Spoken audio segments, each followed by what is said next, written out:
अखिल राजस्थान पुजारी महासंघ के YouTube चैनल में आप सभी का हार्दिक स्वागत। अखिल राजस्थान पुजारी महासंघ चैनल को देखने के लिए पहले लाइक, सब्सक्राइब और घंटी इन तीनों बटनों को जरूर दबाएं ताकि डोली भूमि से जुड़ी हर खबर आप तक पहुंच सके। संगठन में शक्ति है। हम इस संगठन को अगर बिखरने देंगे, हमारी एकता को बिखरने देंगे, तो हम जो लाभ लेना चाहते हैं वो लाभ नहीं ले पाएंगे। आज हमारे साथ 13/12/1991 में जो अत्याचार हुआ है, 1991 में, आज कितने साल हो गए? कितने साल हो गए? आज 30 साल। अब आप समझ सकते हो। और मैं माननीय मंत्री महोदय को ये बताना चाहता हूं कि हमारे पुजारी समाज कितना भोला है। इतना बड़ा अन्याय होने के बाद हम लोग चुपचाप बैठे रहे, उसको सहते रहे, लेकिन अब तो अति हो चुकी है। हमारे परिवारों को, पुजारियों को जिंदा जलाया जाने लगा है और आज इस चीज का बीड़ा उठाया है। आज हम लोग एकजुट हुए हैं, संगठित हुए हैं। तो मेरा आपसे यह निवेदन है कि हमें इस संगठन को बिखरने नहीं देना। जितनी अपनी ताकत बनेगी, उतनी अपनी आवाज की ताकत ऊपर तक पहुंचेगी। आज उनको भी पता लगेगा। और सबसे बड़ी बात तो मैं आज आपको एक बात कहना चाहता हूं। आज अपनी सहाड़ा में मीटिंग है और आप लोगों को पता है कि सहाड़ा में उपचुनाव होने वाले हैं। सहाड़ा में उपचुनाव होने वाले हैं। ये ऐसा वक्त है, राजस्थान सरकार में माननीय अशोक जी गहलोत मुख्यमंत्री, आज अगर हमें हमारा कोई आदेश करवाना है तो जो सत्ता में बैठी हुई सरकार उसी से करवाना है। 13/12/91 के आदेश को हम चाहते हैं कि उस आदेश को खत्म किया जाए। हमारे पर जो अत्याचार हुआ है, वो अत्याचार हमें वापिस 13/12/91 का आदेश खत्म किया जाए। आज आप लोगों के माध्यम से माननीय मंत्री महोदय के साक्ष्य में हम ये कहना चाहते हैं कि वो 13/12/91 का काला आदेश, उसे माननीय मुख्यमंत्री महोदय तक आप अपनी बात पहुंचाकर ये बताएं कि उस 13/12/91 के उस आदेश को समाप्त करें और पूर्ववत स्थिति बहाल करें। पूर्ववत स्थिति बहाल करें और पुजारियों को पूर्ण खातेदारी अधिकार प्रदान करें। यह बड़ी खुशी की बात है कि आज हमारे बीच में माननीय हरि मोहन जी शर्मा, जो आपके इस सहाड़ा उपचुनाव के प्रभारी बना रखे हैं यहां के। तो आप सोच लो कि अपनी बात कितनी प्रमुखता से, कितनी ताकत के साथ माननीय मुख्यमंत्री तक पहुंचेगी। और ये चूंकि उपचुनाव है, आप भी जानते हो सरकार कांग्रेस की, हमें समाज का लाभ लेना है। समाज के लाभ के लिए जितना अपने को कुछ करना पड़े, हमें करना चाहिए। क्योंकि ये किसी का व्यक्तिगत फायदा नहीं है, न बलवंत वैष्णव का फायदा है, न यहाँ बैठे हुए किसी महंत महानुभाव का फायदा है, न समाज के यहाँ लोग बैठे हुए उनका फायदा है। ये पूरे राजस्थान के 20 लाख पुजारियों का फायदा है। 20 लाख पुजारियों।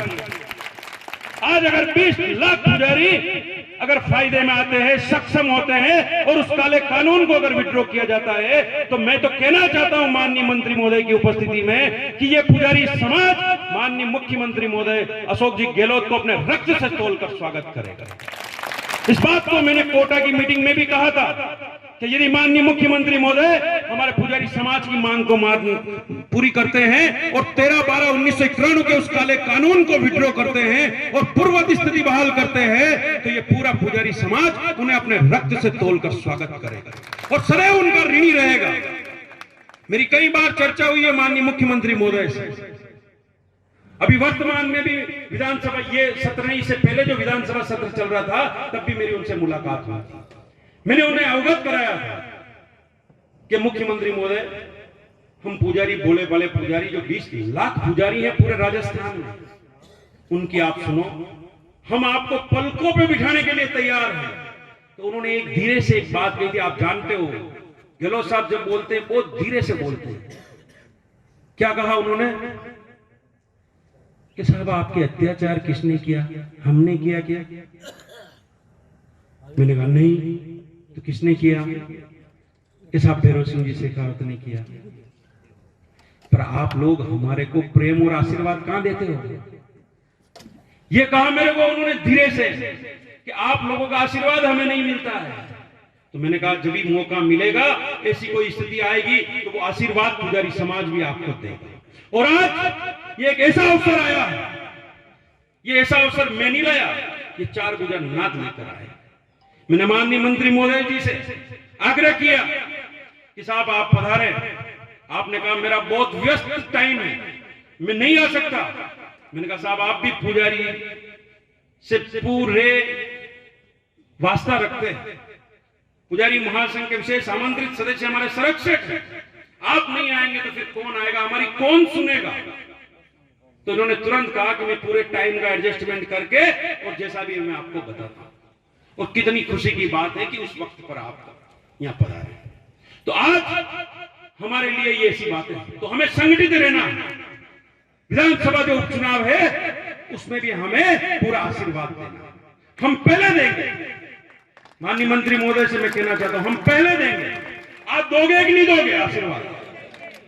हमें शपथ लेनी होगी माननीय मंत्री महोदय के साक्षीगण में, ताकि यह बात माननीय मुख्यमंत्री महोदय को पहुंचा सके कि मैं वहां उपस्थित था और मेरी उपस्थिति में पुजारी समाज ने यह आशीर्वाद दिया है। तो मैं माननीय मंत्री महोदय से बताना चाहता हूं, आप इस चीज के लिए तैयार है? आशीर्वाद देने के लिए तैयार है? हम भी चाहते हैं कि जो हम आशीर्वाद दे रहे हैं, हमारा भी 13/12/1991 का आदेश खत्म होना चाहिए। वो 13/12/91 का आदेश विड्रॉ होना चाहिए और पूर्ववर्ती स्थिति बहाल होनी चाहिए। हमें एकजुटता से वो ताकत दिखानी होगी।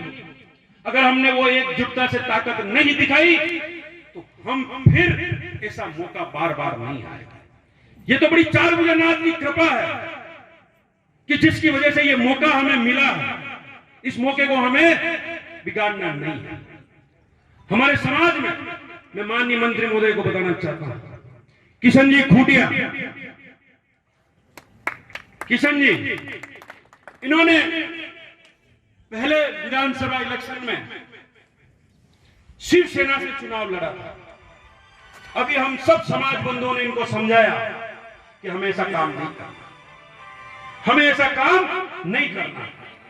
हमें समाज की एकता के लिए काम करना है, समाज के भले के लिए काम करना है। और हमें अगर समाज का भला जिससे मिलता है, हमें उसका लाभ समाज को दिलाना है। तो आज किशन जी ने कहा कि समाज पहले, मैं बाद में, मैं कोई चुनाव नहीं लड़ूंगा और मैं पूरा जैसा भी समाज निर्णय करेगा मैं उसके साथ रहूंगा। ये आज किशन जी ने कहा। तो ये माननीय मंत्री महोदय के सामने मैंने अवगत कराया। और मैं तो कहता हूं, अगर हमारे समाज का बंधु कोई भी चुनाव लड़े, लेकिन वो लड़े किससे? राजनीतिक पार्टी से। अगर राजनीतिक पार्टी से चुनाव लड़ता है तो हमें समर्थन देना चाहिए। लेकिन अगर राजनीतिक पार्टी से नहीं लड़े और किसी पार्टियों से लड़े तो हमें वो काम भी नहीं करना चाहिए, क्योंकि हमारी एकजुटता खंडित होती है। आज हमारा जो लक्ष्य है 13/12/1991 के आदेश को, 13/12/1991 के आदेश को विड्रॉ कराना है, उसे विलोपित कराना है। 30 साल से हम इस पीड़ा से जूझ रहे हैं। और आपको पता होना चाहिए कि आज अखिल राजस्थान पुजारी महासंघ राजस्थान के हर कोने में, चाहे वो हनुमानगढ़ हो, सीकर हो, झुंझुनू हो, नागौर हो, बेनेश्वर धाम हो, डूंगरपुर हो, बांसवाड़ा हो, हर तरफ जागृत हो चुका है, ताकत के साथ मजबूत हो चुका है, संगठित हो चुका है, एकत्रित हो चुका है। आज बेनेश्वर धाम ने हमने मीटिंग करी थी और वहां उस मीटिंग में पूरे राजस्थान के सारे पदाधिकारियों को बुलाया था। आज तो हम लगभग सहाड़ा, गंगापुर आसपास के क्षेत्र के पुजारी बन गए। वहां हमने बड़ा सम्मेलन किया था और पूरे राजस्थान के लोगों को बुलाया था। हमने वहां पर भी यही घोषणा करी थी कि राजस्थान में अगर पुजारी समाज का भला अगर माननीय मुख्यमंत्री महोदय करते हैं तो हम सदैव उनके साथ रहेंगे, उनका ऋणी रहेंगे। आज हमें मौका है और हम आपको पहले देंगे और बाद में लेंगे, लेकिन देना हमें आपको पड़ेगा। अगर आपने हमारे को हमारा आशीर्वाद मिलने के बाद भी हमें वो आशीर्वाद आपने नहीं दिया तो फिर हम जयपुर आएंगे, फिर हम जयपुर आएंगे, राजस्थान के जगह जगह से पुजारी समाज आएंगे। और मैं तो कह रहा हूं वो वक्त आए उससे पहले माननीय मंत्री महोदय हमारे प्रतिनिधि मंडल का माननीय मुख्यमंत्री महोदय के साथ एक वार्ता का समय निर्धारित कर देवें, ताकि पूरा पुजारी समाज को यह लगे कि हाँ, पुजारी समाज का भला माननीय मुख्यमंत्री महोदय करने जा रहे हैं। ऐसा भी मैं माननीय मंत्री महोदय से रिक्वेस्ट करता हूं। तो ये आज जो समय आ रहा है, ये 30 सालों की पीड़ा को खत्म करने का वक्त आ रहा है। ये मौका मिलता है, उन्हीं लोगों को मौका मिलता है। आज हमारे समाज के लोग यहां बैठे हैं, आप सब लोग वो समाज बंधु हैं, वो ताकत है जो मन में जिनके पीड़ा है कि समाज का भला होना चाहिए। आप सब लोग एक एक नहीं है, आप अपने आप में एक हजार है। आपकी ताकत इतनी बड़ी है, इसी ताकत के साथ हमें वो काम करना है और हमें 13-12 एकराणों के उस आदेश को विलोपित करना है। इसके लिए अब आप सोचोगे कि हमें करना क्या है, कैसे करेंगे हम। तो ये जो चुनाव आ रहे हैं उसमें हमें भारी से भारी संख्या में मतदान देना है और माननीय अशोक गहलोत साहब को वो आशीर्वाद प्रदान करना। हर कोई आता है, उस पर अपना डेरा जमा लेता है। एक तरफ 10 साल किसी सरकारी जमीन पर किसी व्यक्ति का कब्जा रह जाता है, सरकारी जमीन पर उसको नियमन कर दिया जाता है, उसके नाम पट्टा अलॉट कर दिया जाता है। और हम तो 400 सालों से बैठे हैं, 500 सालों से बैठे हैं, हमारी सुनने वाला कोई नहीं। लेकिन मैं कहना चाहता हूं कि ये पुजारी समाज के लिए ये सहारा की मीटिंग एक मील का पत्थर बनेगी। इतिहास में ये सहारा की मीटिंग याद रखी जाएगी पुजारी समाज के बीच में। और अगर बात उठेगी ये 13-12 एकराणों का आदेश अगर विलोपित करवाया तो कौन सी मीटिंग से ये काम हुआ, तो ये पता लगेगा इतिहास में कि वैष्णव पुजारी समाज और जो भी पुजारी समाज बंधु आज यहाँ आए हैं, उन्होंने सहारा में मीटिंग करके ये नींव रखी थी और माननीय हरिमोहन जी शर्मा साहब के सानिध्य में रखी। और मैं तो कह रहा हूं कि अगर ये काम हमारा होगा तो माननीय हरिमोहन जी शर्मा साहब को पुजारी समाज कभी नहीं भूलेगा, उसके वंशज नहीं भूलेंगे, उसके आने वाली पीढ़ियां तक नहीं भूलेगी, याद रखेंगे, अमर रहेंगे हमारे पूरे पुजारी समाज के लिए। तो ये मौका है, हमें जाने नहीं देना है, इस मौके को हमें भुनाना। इसलिए मेरे समाज बंधुओं, ये अपना दायित्व बन जाता है कि हमें जगह जगह जाकर, आज हमने यहां जो शपथ ली है, हमें उस शपथ के अनुसार उस काम को करना। और यदि फिर भी मैं कोई भारतीय जनता पार्टी का सदस्य नहीं, मैं कोई कांग्रेस पार्टी का सदस्य नहीं, मैं हूं तो समाज का सदस्य। मैं वो काम करना चाहता हूं जिससे समाज का भला, समाज का भला। इसलिए हमारा एक ही विनती है कि उस 13-12 एकराणों का आदेश को विलोपित किया जाए। वो काला कानून था हमारे लिए। इस चीज के लिए अब आप सब लोग एक साथ माननीय मंत्री महोदय को ये बताएंगे कि हम बिल्कुल इसके लिए तैयार हैं। एक बार हाथ खड़े करके आप इस चीज का विश्वास दिलाएं।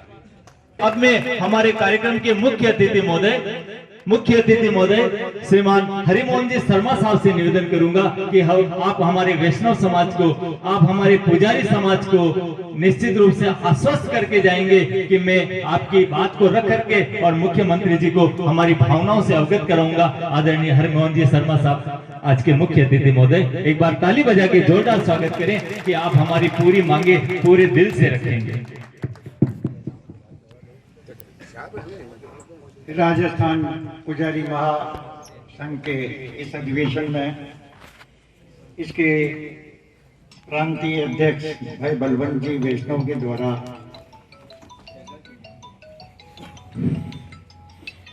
जो ये आयोजन किया गया और उसमें मुझे आमंत्रित किया, उसके लिए मैं हृदय के गहन तल से बलवंत जी का और सभी पुजारी समाज का हृदय के गहन तल से आभार व्यक्त करता हूं।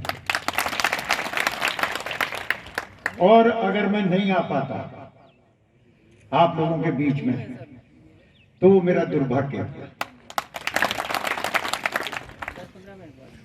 पुजारी समाज पूरे राजस्थान लाखों की संख्या में है, चाहे वो वैष्णव संप्रदाय के मानने वाले हों, चाहे बैरागी संप्रदाय के हों, चाहे ब्राह्मण संप्रदाय के हों, अनेक स्थान पर पूजा का काम माली संप्रदाय भी करते हैं।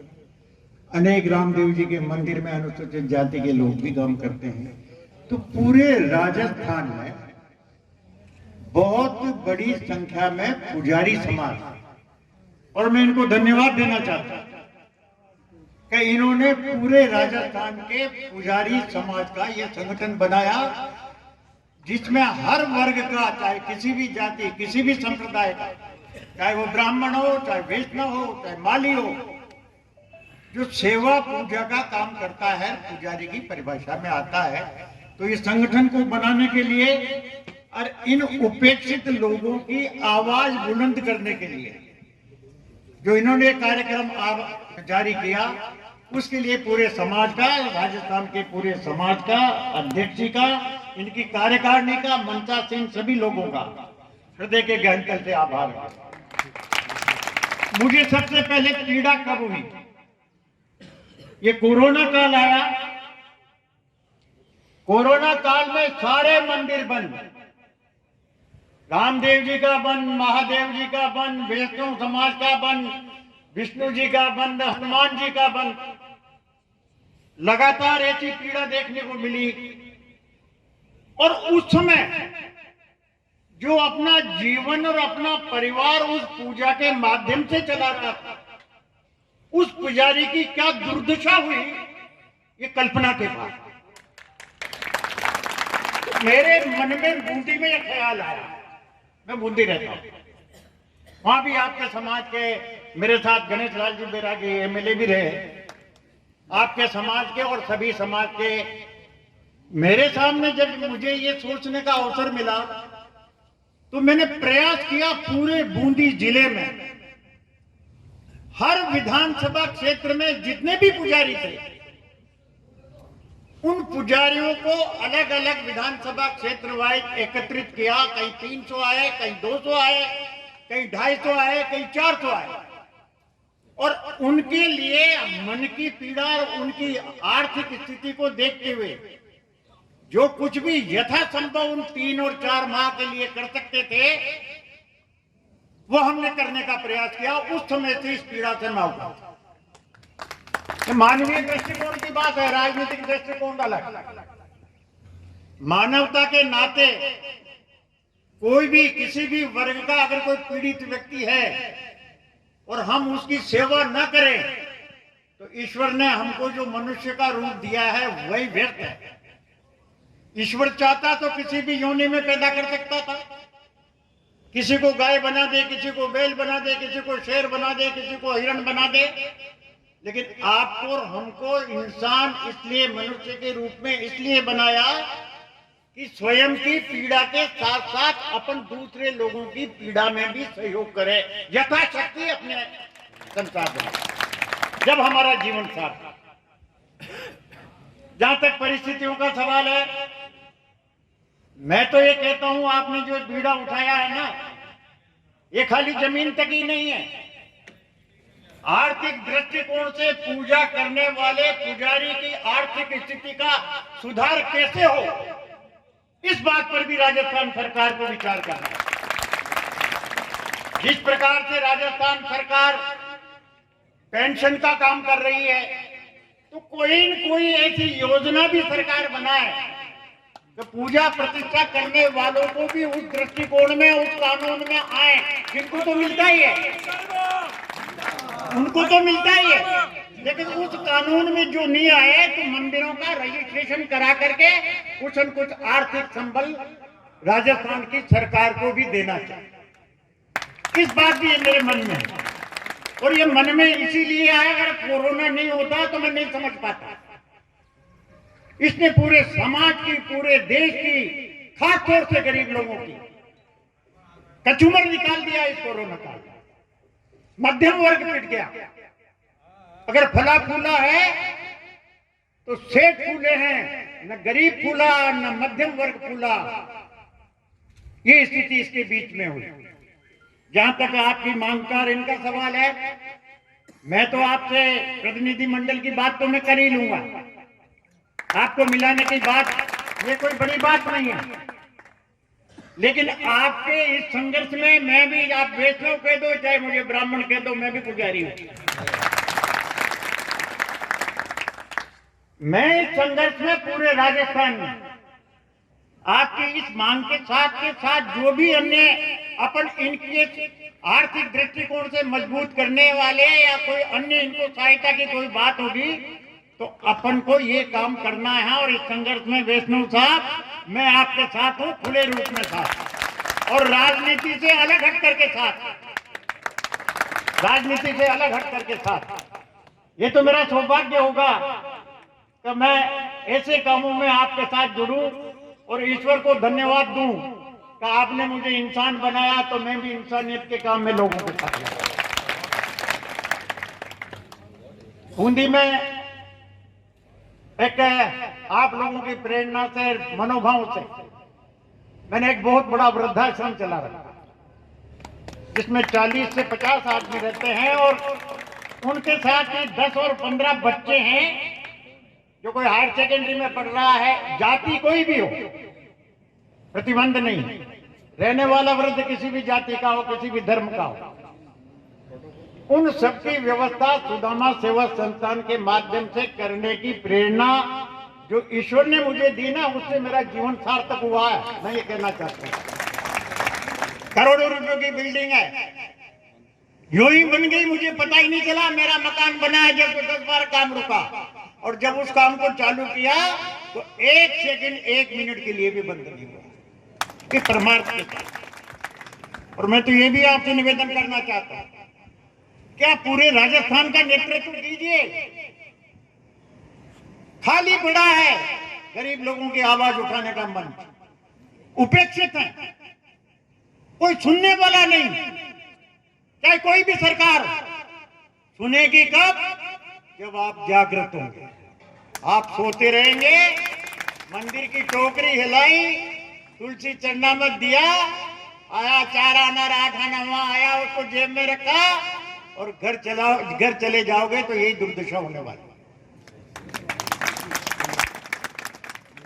आप भी जागृत हो, सरकार भी सहयोग करे, हम भी जागृत हैं और हमारे बच्चों को आगे से आगे शैक्षणिक योग्यता में हम किस प्रकार से आगे पहुंचाएं। वो चाहे पूजा करने का काम छोड़े या न छोड़े, लेकिन उनका भविष्य सुधारने का काम भी आप ही लोगों को करना है। अब जमाना बदल रहा है, उस जमाने के अनुकूल आप चलोगे जब ये समाज प्रगति करेगा। और जमाने के अनुकूल नहीं चले और केवल मात्र टोकरी हिलाने के भरोसे ही रह गए तो उन बच्चों का भविष्य भी हम बिगाड़ देंगे। अपने अधिकारों के लिए लड़ो, अपनी बात के लिए लड़ो। अनेक समस्याएं हैं, आंसू आ जाते हैं अगर उनको आप देखो। तो मैं तो ये कहता हूं कि राजस्थान स्तर पर पूरे जिलों से, चाहे अपने पास हर जिले से 100 आदमी, 25 आदमी आए, चाहे 30 ही आए, राजस्थान के हर जिले से 25, 30, 40 आदमियों को बुला करके जयपुर के बिरला ऑडिटोरियम में आपको और हमको एकत्रित करना चाहिए। जब सरकार सुनती है, बिल्कुल तैयार है, माननीय मुख्यमंत्री महोदय को आप बुलाएं, हम तैयार हैं। जब सरकारें सुनती है, आप माननीय और मुख्यमंत्री, आप अपने आप को, हनुमान जी ने अपनी ताकत का पता नहीं था, वैसे ही आपको अपनी ताकत का पता है। मंदिर में जाते हैं, जहां किसी भी वर्ग का कोई भी पुजारी, किसी भी धर्म का कोई भी पुजारी, जब मंदिर में जाते हैं, प्रार्थना करते हैं, चरण ढोक करते हैं, तो उसके साथ के साथ ही अगर पुजारी सामंजस्य के साथ चरित्रवान पुजारी है तो भगवान के चरण छूने के साथ का साथ उस पुजारी के भी चरण छूने। आप में भगवान का प्रतिरूप देखता है आने वाला आदमी, उसके मन को निष्कपट, आप कैसे हो ये फैसला तो आपको खुद को करना है, हम कैसे। लेकिन मंदिर में जाने वाला आदमी भगवान को दूसरे रूप में आपके बीच में देखता, तो हमारे आचरण भी वैसे हो, हमारे कर्म भी वैसे हो। और जब वो आपका चरण छूता है तो आपकी बात पर वो विश्वास भी करता है कि आप उसको सही मार्गदर्शन करें। तो ये सही मार्गदर्शन जो है ये आपकी ताकत है, जो सही मार्गदर्शन देने की जो आपकी ताकत है, चाहे 10 माने, चाहे 20 माने, चाहे 25 माने, सारे तो कोई किसी की बात मानता ही नहीं, बाप ही बेटे की नहीं मान रहा। तो आपको उनको सही मार्ग दिखा करके सही रास्ता दिखाए, और सही रास्ता दिखा करके जिस प्रकार की आज की देखो 3 साल तो गहलोत जी रहना है, 3 साल बाद क्या हो गया तो भगवान जाने। हमें गहलोत जी का कैसे लाभ उठाना है, इस सरकार का कैसे लाभ उठाना है, और कैसे हमारी इन समस्याओं का समाधान करवाना है, ये काम तो अशोक गहलोत सरकार का। तो उस भावना से, जो भावना अभिव्यक्त आपके सामने की, हो सकता है किसी व्यक्ति के मन में उन भावनाओं के प्रति कोई मन में कोई दूसरी बात आ रही हो, लेकिन मेरा विनम्र अनुरोध, प्रार्थना, निवेदन है कि इस समय, इस स्थान पर, इस जगह पर आप एक परिवर्तन करके दें। परिवर्तन करके देंगे। मैंने कहा ना, हनुमान जी की तरह आपकी शक्ति का ज्ञान नहीं है, आप में वो ताकत है। ईश्वर की पूजा करने वालों में इतना मनोबल है कि 100 आदमी भी सामने खड़ा हो और ईश्वर का सही पुजारी है तो उनसे सामने कोई डटने वाला और वो हारने वाला नहीं, अपनी बात पे अड़िग रहने वाला। उस ताकत का उपयोग करो, सहयोग करो, मदद करो। याचना कर रहे हैं हम तो, अधिकार आपके पास, मन आपके पास, विचार आपके पास। हम तो सही समय पर, भाई वैष्णव जी ने कहा कि मेरा वहां पर इस प्रकार का आयोजन है और सौभाग्य से मुझे यहाँ पर लगा रखा है, तो मैंने भी सोचा कि दर्शन कर लूंगा, उन लोगों के दर्शन कर लूंगा जो नियमित रूप से सेवा पूजा का काम भावनात्मक रूप से भगवान के उससे से जुड़े हुए हैं। तो ये तो मेरा सौभाग्य था। मैं अगर नहीं आता वैष्णव था तो ये मानता कि मेरा दुर्भाग्य है और मैं वैसे का आयोजन में नहीं। आयोजन बड़ा होना महत्वपूर्ण नहीं है, आयोजन संक्षिप्त हो, छोटा हो, लेकिन नैतिक मूल्यों के साथ होने वाला होना चाहिए। अगर नैतिक बल आपके पास है तो सब कुछ आपके पास है, और अर्थात संपत्ति नहीं है और चरित्र आपके पास नहीं है तो कुछ भी नहीं। तो नैतिक बल की ताकतें हैं पुजारी। तो मैं विनम्र शब्दों से आप सभी से निवेदन करता हूं कि जिस भावना से हमने आपसे प्रार्थना की, मंदिर के पूजा करने के समय जिस प्रकार आप मंदिर के ईश्वर से प्रार्थना करते हैं, उसी प्रकार के भाव हमारे प्रति रखें। और हम ये कहना चाहते हैं, हम आपको ये विश्वास दिलाते हैं कि जो कुछ भी मुझसे बन पड़ेगा, राजस्थान सरकार से आपका प्रतिनिधिमंडल भी मिलाने की बात करेंगे, और अगर जरूरत पड़ी तो आप ये कहोगे कि हमको 100 आदमियों को मिलाओ तो 100 आदमियों को भी मुख्यमंत्री जी से ये तय आपको करना है।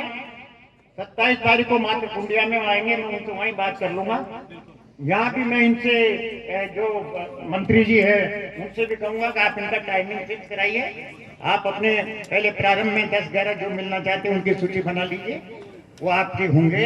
और मैं आपके साथ पूरे राजस्थान के पुजारियों को, मुझे अब न तो कुछ एमएलए का चुनाव लड़ना, न मुझे कुछ बनना। जो बनना था बन गया, जो होना था जो हो गया। अब तो अपने जीवन का जो आर्थिक पूर्वार्ध का जो समय है उसको सही करना है। इसलिए आपके साथ हूं और विश्वास रखिए, इस संघर्ष में हम कामयाब होंगे, हम होंगे कामयाब। जिन लोगों ने ये षड्यंत्र रचा, बातें तो धर्म की करो, बातें तो भगवान की करो, बातें तो राम की करो, और राम की पूजा करने वालों का गला काट दो, फैसला भी तुम खुद ही करो, ये समझ की बात है। मैं पुनः आप सबका आभार व्यक्त करता हूं, वैष्णव जी को और इनकी पूरी टीम को, कि मुझे इस पवित्र आयोजन में शरीक किया, उसके लिए आप सबका आभार व्यक्त करता हूं। विश्वास रखो, विश्वास जिंदाबाद जिंदाबाद जिंदाबाद पुजारी एकता, जिंदाबाद पुजारी एकता। जिंदाबाद। जैसा कि माननीय मंत्री महोदय जी ने कहा है कि पूरे राजस्थान से हर जिले से 30-30 आदमी, 25-25 आदमी आके बिड़ला टोरियम में कार्यक्रम कर। मैं माननीय मुख्यमंत्री महोदय जी से कहना चाहता हूं और विश्वास दिलाना चाहता हूं कि आप हमें 5 दिन का गैप देना। मुख्यमंत्री महोदय से टाइम आप फिक्स करवा लीजिए। मैं इसी मार्च महीने में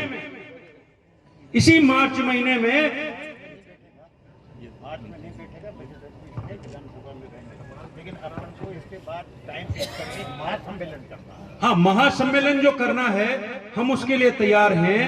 आधा घंटा माननीय मुख्यमंत्री महोदय बिड़ला ऑडिटोरियम जयपुर में पधार जाएं। हम राजस्थान का सारा पुजारी समाज वहां जरूर पहुंचेगा कि नहीं पहुंचोगे आप मुझे बताओ? पहुंचेंगे। तो आपसे निवेदन है कि आप हमारा ये वक्त उनसे मैं पूरा आपको उस चीज के लिए दे देता हूं। तो माननीय मंत्री महोदय जी ने जो वादा कर दिया है और मैं मानता हूं और मैं जहां तक आपसे परिचित, ये खरा खरा कहते हैं, ये जो भी कहते हैं खरा खरा कहते हैं। न इनको किसी प्रकार का लोभ है, न इनको लालच है। आपने देखा होगा इन्होंने कहा है तो खुले मन से कहा है। और जब ये प्रसन्न हुए हैं तो मैं मानता हूं कि पुजारी समाज की समस्या का अंत होने वाला है। बोल श्री चार भुजा नाथ की जय। समस्त पुजारी बंधुओं की एक विशाल बैठक रखी गई है। इस बैठक का मुख्य उद्देश्य 13/12/1991 को तत्कालीन सरकार ने जो काला कानून पास किया था पुजारी के खिलाफ, उस काले कानून को सरकार विड्रॉ करे और पुजारियों को पूर्ण खातेदारी अधिकार प्रदान करे। इस मांग को लेकर हमने ये मीटिंग रखी है और हमने माननीय मुख्यमंत्री महोदय श्रीमान अशोक जी गहलोत साहब को भी यहाँ से एक निवेदन किया है, यहाँ से अपनी बात पहुँचाई है कि यदि माननीय मुख्यमंत्री अशोक जी गहलोत हमारी इस मांग को और 13/12/1991 की तत्कालीन भैरव सिंह शेखावत सरकार के उस काले कानून को अगर विड्रॉ करती है, वापस लेती है, तो हमारा ये पुजारी समाज उनका सदैव सदैव ऋणी रहेगा और उन्हें अपने रक्त से तोलकर उनका स्वागत करेगा। इसी कड़ी में सहाड़ा सीट के प्रभारी जिनका नाम है हरिमोहन जी शर्मा, वो भी हमारे बीच रहे थे और उन्होंने भी इस बात को माना है कि वास्तव में पुजारी की पीड़ा बहुत ही व्यापक है और सबसे बड़ी पीड़ा तो इस कोरोना काल में अगर किसी को पहुंची है तो उस पुजारी को पहुंची है। इसलिए उन्होंने हमें यह आश्वस्त किया है कि मैं बहुत जल्दी आप लोगों का एक प्रतिनिधि मंडल माननीय मुख्यमंत्री अशोक जी गहलोत से वार्ता हेतु आमंत्रित करवाऊंगा और आप लोगों का जो कार्यक्रम आप लोग बिड़ला ऑडिटोरियम में करने जा रहे हैं, वहां माननीय मुख्यमंत्री महोदय आपके बीच रहे और वहीं आपकी इस मांगों को पूरा किया जाए तो उसमें उनको भी खुशी होगी, पूरे पुजारी समाज को भी खुशी होगी। इसलिए हम संतुष्ट हैं और हमें लगता है कि हमारा जो ये 13/12/91 का काला कानून था वो बहुत जल्द खत्म होगा और पुजारी को पूर्ण खातेदारी अधिकार प्रदान होंगे और राजस्व रिकॉर्ड में हमें हमारे नाम उसमें मिलेंगे ताकि हमारे इस पुजारी समाज में खुशी का वातावरण पैदा होगा और हमारी वंशानुगत पीढ़ियां इस पुजारी समाज की आदरणीय मुख्यमंत्री अशोक जी गहलोत साहब को याद करेगी। और माननीय सीपी जोशी साहब, जिन्होंने जब हमने पुजारी महासंघ के राजस्थान के सभी जिलों में ज्ञापन दिए थे, तहसीलों में हमने ज्ञापन दिए थे, तो माननीय सीपी जोशी साहब जो विधानसभा स्पीकर हैं, वो किसी भी पार्टी के आज की तारीख में नहीं है क्योंकि वो एक संवैधानिक पद पर है। उन्होंने भी हमें आमंत्रण दिया था और उनसे वार्ता हुई थी और हमने जब हमारे पुजारी समाज की पीड़ा उनको बताई और हमने कहा कि साहब 13/12/91 के उस काले कानून को आप विड्रॉ करवाइए और हम पुजारियों को इंसाफ दिलाइए, तो उन्होंने कहा कि चूंकि मैं आज विधानसभा स्पीकर हूं, एक संवैधानिक पद पर हूं, तो मेरी जिम्मेदारी और बढ़ जाती है। इसलिए मैं भी अपनी तरफ से पूरा सरकार को इस बात के लिए कहूंगा और आपकी बात को माननीय मुख्यमंत्री तक पहुंचाकर आपको न्याय संगत फैसला इस पर करवाऊंगा और बहुत जल्द हमें विश्वास है कि हमारे जो 13-12 इकरारों के जो आदेश काले कानून है वो बहुत जल्द विड्रॉ होंगे और हमें पूर्ण राहत मिलेगी। बोल पुजारी एकता जिंदाबाद, पुजारी एकता जिंदाबाद, पुजारी एकता जिंदाबाद, पुजारी एकता जिंदाबाद, पुजारी एकता जिंदाबाद। अब मैं बोलूंगा जब जब पुजारी बोला है आप बोलेंगे राज सिंहासन डोला है। जब जब पुजारी बोला है राज सिंहासन डोला है, जब जब पुजारी बोला है राज सिंहासन डोला है। भारत माता की जय।